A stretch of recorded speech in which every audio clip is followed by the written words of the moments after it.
The jungle slept beneath a curtain of fog. The air was thick and humid, every breath heavy with the scent of wet earth and rotting leaves. Somewhere deep within this forgotten world, the river whispered ancient secrets, stories of beasts that had once ruled the land before man was even a dream.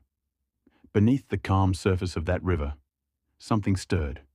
The water trembled, then split open with an explosion of force. A massive, scale-armored creature rose from the depths, droplets cascading down its long snout.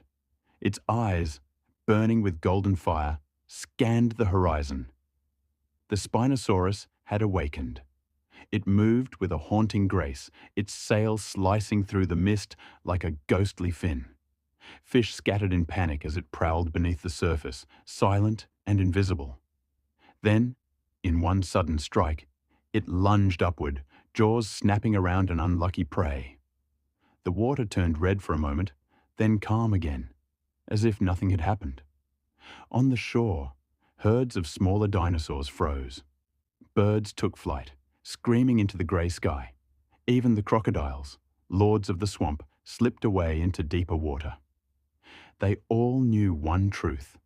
When the river monster awakens, the jungle belongs to it. That night, the jungle echoed with a single, haunting roar, deep, ancient, and endless. The king of the river had returned to reclaim his throne. Days bled into nights as the Spinosaurus ruled unchallenged. The river teemed with life, yet none dared come close. The monster hunted, fed, and rested beneath the moonlight, the reflection of its crimson eyes glowing like fire. But deep in the shadows of the western jungle, another force stirred, one born not of water, but of blood and bone. The Tyranotitan, a colossal predator of the drylands, had crossed into Spinosaurus territory. The scent of the River King's kills drew it closer. When the Spinosaurus lifted its head and smelled the intruder, a low growl rolled from its chest. The ground itself seemed to shiver. The two monsters met at dawn, fog hanging low, river steam curling around their forms like smoke. The first roar cracked through the valley. The Tyrannotitan stepped forward, muscles rippling, teeth flashing in the dim light. The Spinosaurus answered with its own, its sail rising high, water streaming down its sides. Their eyes locked. Two predators, two gods of an ancient world. For a moment, time froze. Then they charged. The battle was a symphony of chaos, water exploding into the air, trees shattering beneath their weight. Each roar was a thunderclap, each strike a storm. The Tyrannotitan's jaws clamped down, but Spinosaurus slammed it back into the mud with brutal force. Blood mixed with river water as both titans fought for dominance. At last, with a final crushing blow of its clawed arm, Spinosaurus forced the Tyrannotitan to retreat into the jungle, roaring in defiance. The river was once again silent. The monster stood tall, victorious, but its body bore the marks of battle. The king had won, but even kings bleed. Clouds rolled in, drowning the jungle in endless rain. The river, once calm, grew wild and furious. Trees fell. Mudslides tore through the valley. The Spinosaurus struggled. Fish vanished into deeper waters. Prey grew scarce, and the once mighty hunter felt hunger gnawing at its belly.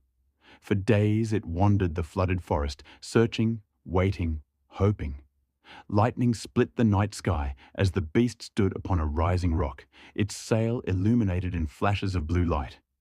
It let out a roar that echoed across the drowned jungle, a cry of frustration, of starvation, of fury. Driven by instinct, it followed the scent of land dwellers into higher ground. The world it entered was alien, dry, cold, and filled with creatures that feared the water. The Spinosaurus stumbled, weakened, its scales coated in mud. It caught a glimpse of its reflection in a puddle, a shadow of its former self. The once unstoppable river god now looked broken, hollow, desperate. But within those eyes, the fire still burned. Hunger would not let it die. The storm did not end. The river grew violent, consuming everything. The Spinosaurus fought the currents, roaring as debris crashed around it. Its wounds burned, its strength faded. And then, Through the chaos, a familiar sound returned. The Pteranodon. It emerged from the fog, eyes filled with vengeance. The river exploded as the two monsters clashed again, even more savage than before. Water and blood danced under lightning strikes as the earth trembled beneath their rage. The Pteranodon slammed into Spinosaurus, forcing it beneath the surface. But the river monster refused to yield. With a surge of primal fury, it dragged its rival into the current, jaws locking around its neck. A flash of light. A thunderclap. Then, silence. When the waters calmed, only the river flowed. The jungle whispered once more. The River King had fallen, swallowed by the very element that gave it life. River monster centuries passed. The jungle changed, grew wild again. New creatures ruled, but the river still flowed, dark, deep, eternal. Locals whispered stories of a shadow beneath the water. Fishermen spoke of ripples that followed their boats, of red eyes glowing just below the surface. Some claimed to hear roars on moonless nights, echoing through the trees. The elders called it a spirit, the guardian of the river, watching all who entered its domain. And so, the legend lived on. The Spinosaurus, the river monster, had become more than flesh and bone. It had become a myth, a reminder that nature never forgets its kings. The jungle still shivers when the night grows too quiet, because deep in the current, something still moves. The river lay silent under a silver moon.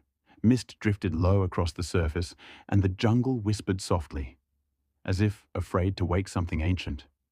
For years, no one had seen the river monster.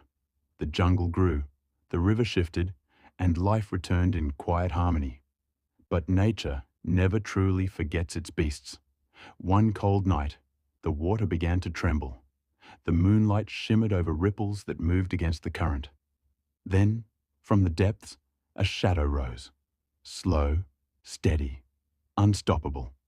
The Spinosaurus emerged once more. Its body bore the marks of time, scars across its sail, cracks on its scales, and eyes that burned with a deeper, darker glow. It had not died. It had merely changed. The river had claimed it, healed it, and reshaped it into something beyond life. A creature of instinct and memory. With a deep, rumbling growl, it returned to the banks where it had once ruled.